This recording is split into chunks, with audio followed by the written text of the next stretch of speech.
what's up guys, selamat datang di Animasi Donghua Spoiler.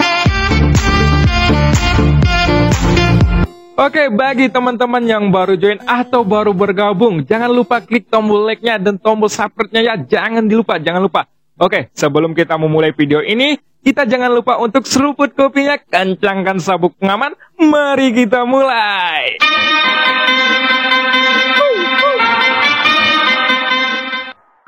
Pada episode sebelumnya diceritakan sesosok keluar dari lubang bawah tanah yang ternyata itu adalah sosok Taisu 3. Selanjutnya, saat Taisu 3 ingin kembali ke pasukannya, ternyata ada Xiaoyan yang muncul dari belakangnya. Lalu, Xiaoyan pun langsung menghantam sayap Taisu 3 hingga sayap itu pun langsung runtuh. Selanjutnya, Taisu 3 kembali jatuh ke dalam lubang di dasar tanah. Dan scene pun berganti. Namun, meskipun dunia Taisu memiliki masa kejayaan yang luar biasa, tetapi tetap saja yang akan kalah dalam pertempuran kali ini adalah dunia Taisu. Dunia tanpa batas dan dunia Senshi adalah dunia yang makmur serta yang sangat kuat. Meskipun kekalahan dunia tanpa batas terkait erat dengan kesombongan orang klan Yuanzhen, singkatnya, memang ada kekuatan dahsyat dari pihak dunia Taisu yang akhirnya bisa memusnahkan dunia tanpa batas. Apakah tidak cukup bahwa kalian sudah merebut sumber daya dari dua dunia? Tanya Xiaoyan dengan ekspresi bingung dan dengan nada yang sangat marah. Cukup. Sepertinya kamu tidak tahu bahwa hanya ada satu dunia sebelum hadirnya 9 dunia. Itu adalah dunia yang makmur dan sejahtera. Apa yang kami lakukan adalah mereproduksi dunia yang lebih besar dan lebih sejahtera. Apakah kamu tidak ingin hidup di tempat yang begitu makmur? Bayangkan saja, ucap Taisu 3. Ketika Taisu 3 berbicara, tawanya pun keluar dari tenggorokannya yang sangat serak. Seolah-olah pada saat ini, rasa sakit di sekujur tubuhnya pun menghilang. Dan itu merupakan semacam kepercayaan diri. Lalu, tepat ketika Xiaoyan hendak terus mengajukan pertanyaan, seberkas cahaya tiba-tiba meraung dari ujung. Dan itu langsung menyelimuti sosok Taisu 3 di dalamnya. Sinar itu terlihat sangat kuat. Akan tetapi, Xiaoyan tidak menghindarinya dan masih mencengkram kepala Taisu 3 dengan sangat erat. Segera, sinar cahaya pun melesat melewatinya, dan Xiaoyan melihat dalam sekejap bahwa sosok Taisu 3 yang dia pegang ternyata masih ada. Tetapi, armor dewa palsu yang ia kenakan sudah menghilang secara tiba-tiba. Tentu saja, kecuali armor dewa palsunya, Xiaoyan yang masih mencengkram Taisu 3 merasa bahwa tubuh ini sama sekali tidak memiliki kehidupan. Kemudian, Xiaoyan pun segera menyebarkan kekuatan jiwanya, dan ketika dia menangkap seberkas cahaya tadi, sinar cahaya itu sudah muncul di depan para dewa Taisu, dan dalam sekejap, cahaya itu terbang ke sana dengan kecepatan yang sangat cepat. Xiaoyan yang masih diam di tempat pun mengerutkan keningnya. Dia sudah berhasil menangkap keberadaan teratas dari praktisi Taisu. Namun, ia masih tidak mendapatkan banyak informasi berguna, akan tetapi para praktisi Taisu ini tidak memiliki jiwa. Jadi, tidak ada cara untuk mencari jiwanya secara langsung. Di sisi lain, pihak dunia Taisu jelas tidak ingin Xiaoyan terus mendapatkan informasi dari Taisu 3. Tetapi, Xiaoyan tidak pernah menyangka bahwa dunia Taisu akan melakukan ini, yaitu langsung melenyapkan Taisu 3 dan mengambil armor dewa palsunya. Scene pun berpindah ke pertempuran sengit yang terjadi di pihak sang malaikat maut. Tentu saja, apa yang disebut dengan pertempuran sengit sepenuhnya disajikan dalam tubuh Taisu 4. Di tanah, ia terus dihantam oleh sang malaikat maut menggunakan gerakan yang mengesankan. Cara sang malaikat maut menghadapi Taisu 4 ini terlihat jauh lebih sederhana. Tombak perunggu di tangannya sepertinya cukup untuk memblokir semua serangan Taisu 4. Tidak peduli seberapa hebat kekuatannya, semua dewa Taisu yang ia tebas langsung diselesaikannya dengan satu gerakan. Tetap di tempatmu, ucap sang malaikat maut kepada Taisu 4. Setelah serangan berturut-turut, pada saat suaranya keluar, sosok praktisi Taisu 4 itu pun tiba-tiba membeku. Dan pada saat ini, tombak perunggu milik sang malaikat maut juga telah dilemparkan dengan kuat. Dengan hantaman keras, armor pemecah dewa milik Taisu 4 pun langsung dikalahkan. Ini adalah lapisan pertahanan pertamanya, dan kekuatan pertahanannya ini adalah senjata terlarang terkuat. Jumlahnya sangat terbatas, tetapi masih tidak kalah dengan tombak perunggu milik sang malaikat maut yang terlibat dalam pukulan yang tampaknya bersahaja itu. Detik berikutnya, suara ledakannya pun bergema dan armor pemecah dewa pun runtuh. Tapi untungnya, Taisu 4 masih memiliki armor dewa palsu di tubuhnya. Akan tetapi, bahkan pertahanan dari armor pemecah dewanya langsung rusak. Taisu 4 tidak berpikir bahwa armor dewa palsunya dapat memblokir serangan sang malaikat maut. Bahkan, sosok praktisi Taisu 2 pun yang berdiri di ujung yang jauh juga tidak menyangka bahwa sang malaikat maut dapat mengalahkan pertahanan armor pemecah dewa dengan satu serangan. Apa-apaan ini? Pertahanan armor pemecah dewa setidaknya mampu menahan langkah ke-7, tapi dia mengalahkannya dengan satu pukulan. Dengan kekuatan yang mengerikan itu, kekuatannya mungkin benar-benar menjadi langkah ke-8. Atau mungkin dia adalah seorang kultivator dewa keabadian, gumam Taisu 2. Pada saat ini, Taisu 2 merasa cukup bingung ketika melihat penampilan sang malaikat maut yang terlalu kuat. Bahkan, sang ratu yang masih duduk di tahtanya sedikit mengangkat alisnya, karena dia belum pernah melihat sang malaikat maut sebelumnya. Tampaknya ada banyak orang kuat di sekitarnya. Tetapi, jika dia mengandalkannya seperti ini, maka pertempuran ini tidak akan berarti banyak baginya, gumam sang ratu. Dan jelas bahwa bukan ini yang ingin dia lihat. Jika kamu ingin mencapai dewa pertempuran dari ranah leluhur, itu tidak berarti bahwa semakin banyak energi sumber yang kamu miliki, kamu semakin baik. Malah sebaliknya, semakin cepat kamu dapat menerobos dewa pertempuran dari ranah leluhur, kekuatanmu akan semakin kuat setelah mencapai ranah leluhur, ucap sang ratu. Lalu, karena dia juga membutuhkan ratusan miliar, itu akan memakan waktu yang sangat lama bagimu. Aku khawatir, aku tidak bisa menunggu, gumam sang ratu sambil menyipitkan matanya. Dan sepertinya dia sangat tahu jelas tentang misi Xiaoyan dan musuh seperti apa yang akan Xiaoyan hadapi. Jadi, pertempuran ini sebenarnya di satu sisi untuk menghancurkan dunia Taisu yang menginvasi sumber daya dunia Xuanyin. Dan yang lebih penting, sang ratu sudah menciptakan lingkungan bagi Xiaoyan untuk bertarung habis-habisan hanya dengan menyuluh darah pertempuran.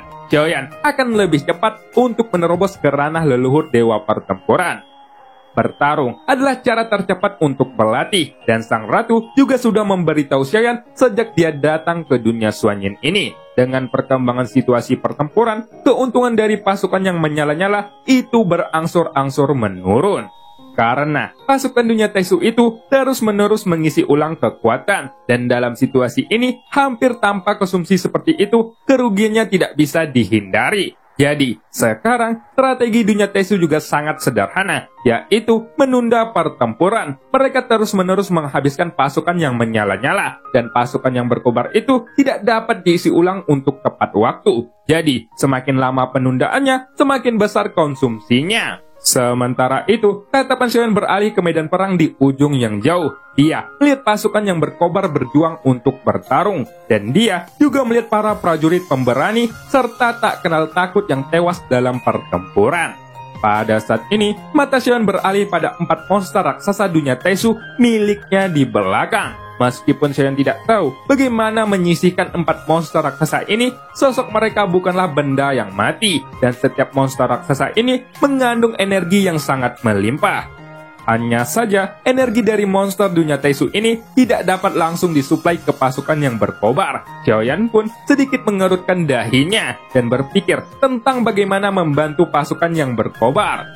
Sumber daya dari 4 monster raksasa ini tidak boleh disia-siakan. Alih-alih berpartisipasi dalam pertempuran, Xiaoyan saat ini malah melirik ratusan monster raksasa lainnya. Jika mereka dapat ditangkap ke dalam lingsuh, pertempuran ini pasti bisa dimenangkan. Selain itu, Xiaoyan juga bisa mendapatkan ratusan monster raksasa dunia Taisu yang berisi sumber daya yang sangat melimpah.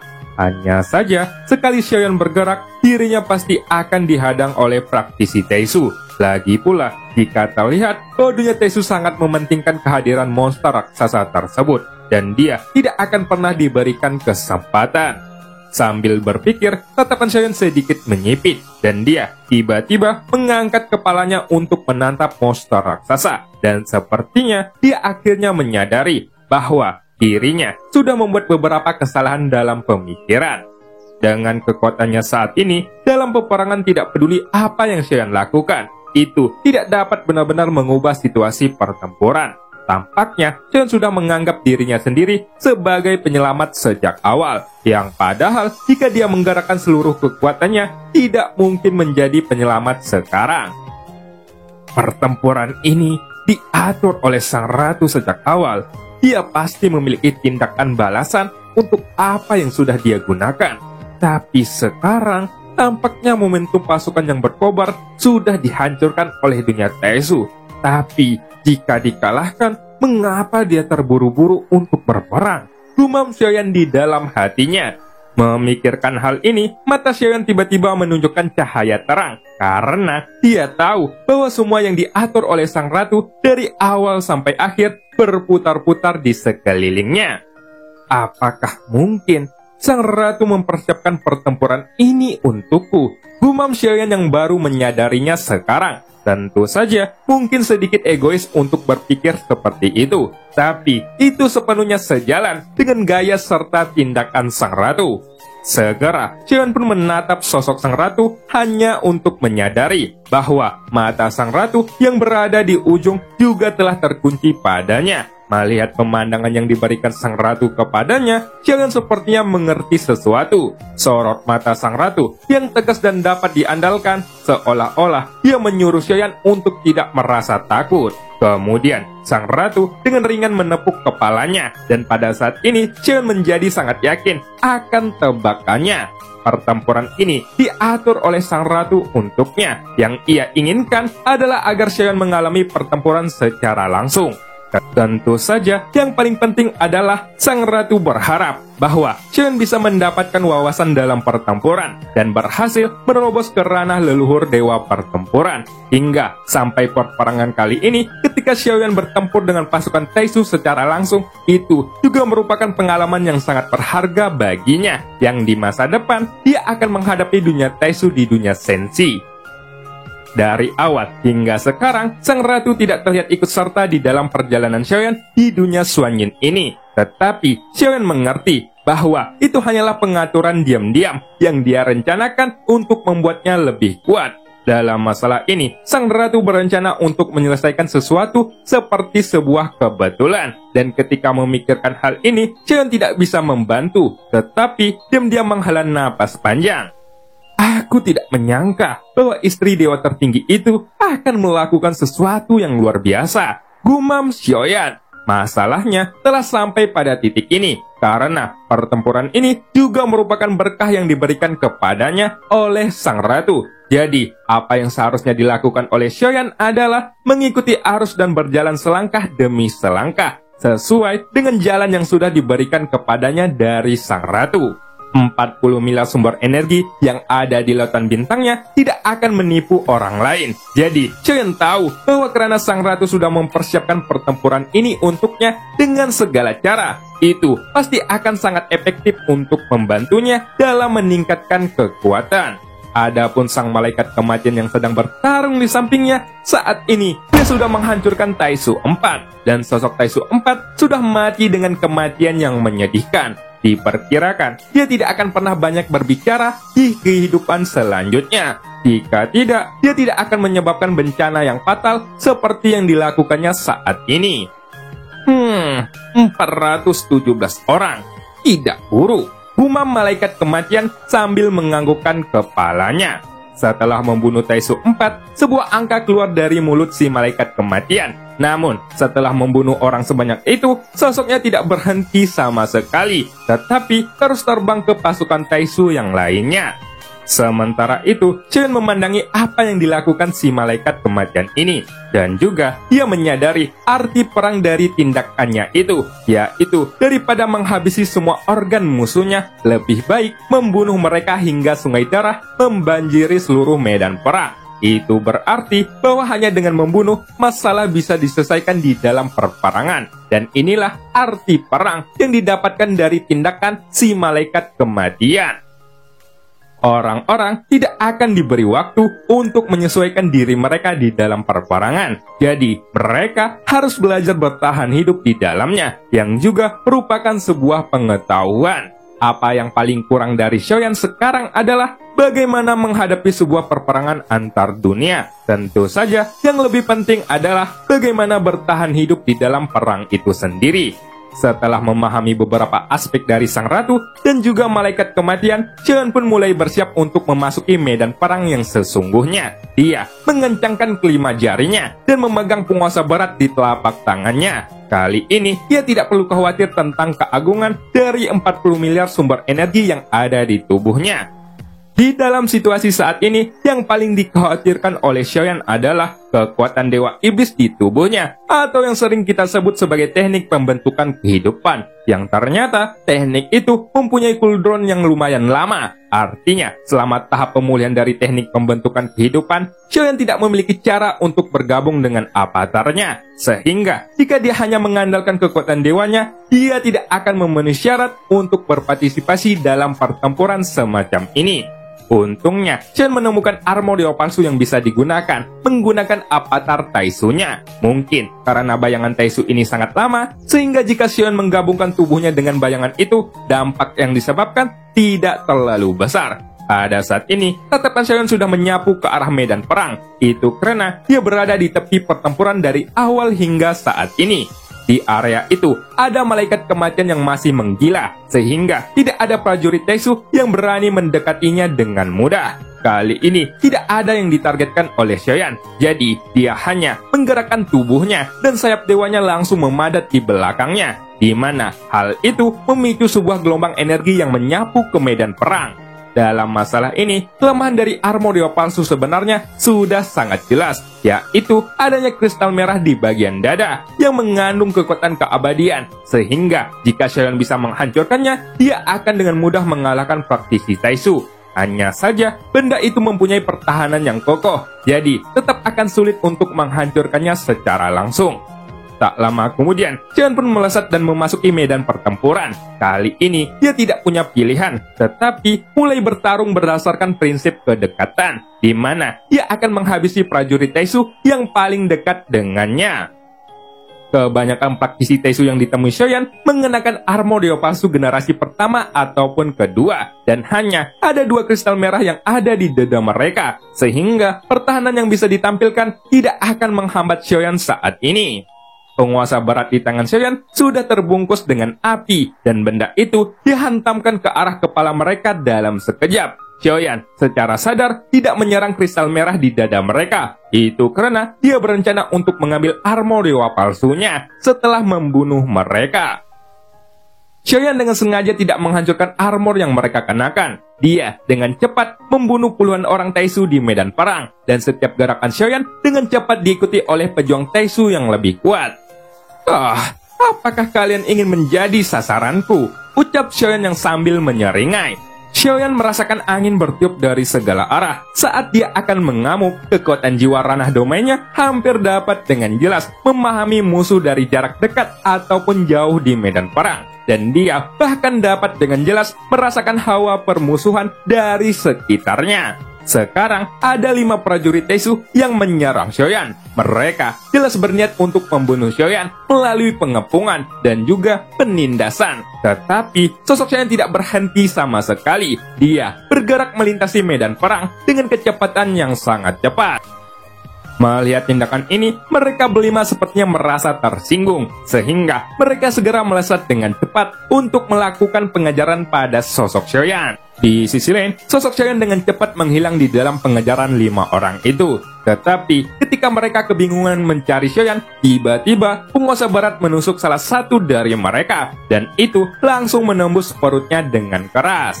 Kemudian, nyala api di dalam penguasa baratnya tiba-tiba melonjak menjadi sangat panas, dan tubuh di dalam armor dewa palsu itu pun langsung musnah menjadi debu. Setelah membunuh sosok itu, Shoyan memasukkan armor dewa palsunya ke dalam cincin penyimpanan. Di sisi lain, ketika melihat Xiaoyan juga mengenakan armor dewa palsu, keempat orang yang tersisa sedikit terkejut. Alasannya, kenapa mereka mengikuti Xiaoyan justru karena dia juga menggunakan armor dewa palsu. Setelah melihat Xiaoyan, mereka berempat tampaknya mengerti bahwa dialah sosok yang baru saja bertarung melawan Taisu 3, dan serangan langsungnya baru saja melenyapkan salah satu dari mereka.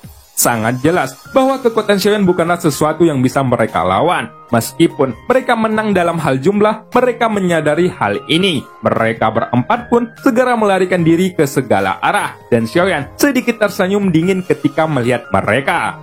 Namun, ia tidak mengejar mereka berempat. Itu karena pengejaran hanya akan membuang waktu. Karena Xiaoyan harus pergi ke perbatasan medan perang, yang merupakan medan perang utama. Pada saat ini, Xiaoyan berdiri di udara sambil memegang penguasa berat di tangannya. Ketika sampai ke medan perang, dia dengan cepat memenggal puluhan kepala praktisi Taisu. Dengan perasaan membunuh secara bertahap akan datang ke dalam hatinya. Setiap kali dia memusnahkan seseorang, akan ada perasaan pembunuhan yang terbentuk. Dan perasaan ini akan dituangkan ke dalam inti iblis yang dianugerahkan kepada Xiaoyan dari Dewa Iblis Tianhe. Dengan terisinya inti iblis di tubuhnya, semangat bertarung pun melonjak di hati Xiaoyan. Dan saat ini, dia merasakan bahwa jantung iblis tubuhnya bergetar dengan sangat kencang. Meskipun Dewa Iblis Tianhe memberikan Xiaoyan terlalu banyak, ada banyak penjelasan tentang tujuannya. Tetapi, peran jantung iblis ini telah dijelaskan dengan sangat jelas oleh Dewa Iblis Tianhe.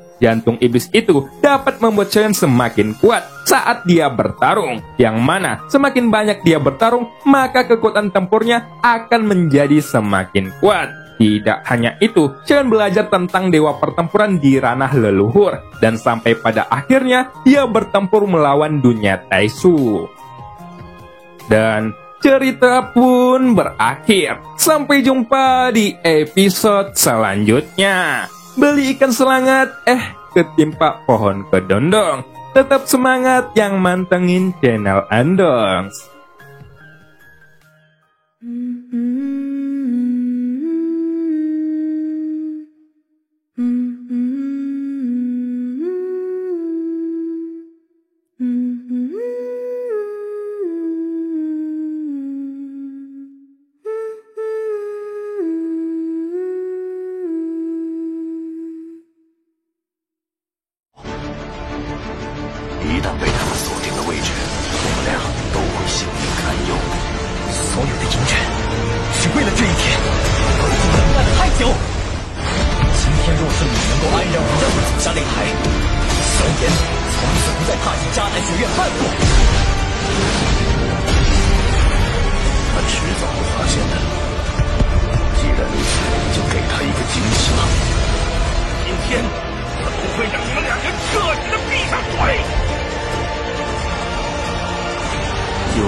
加玛帝国云岚宗，萧炎回来了。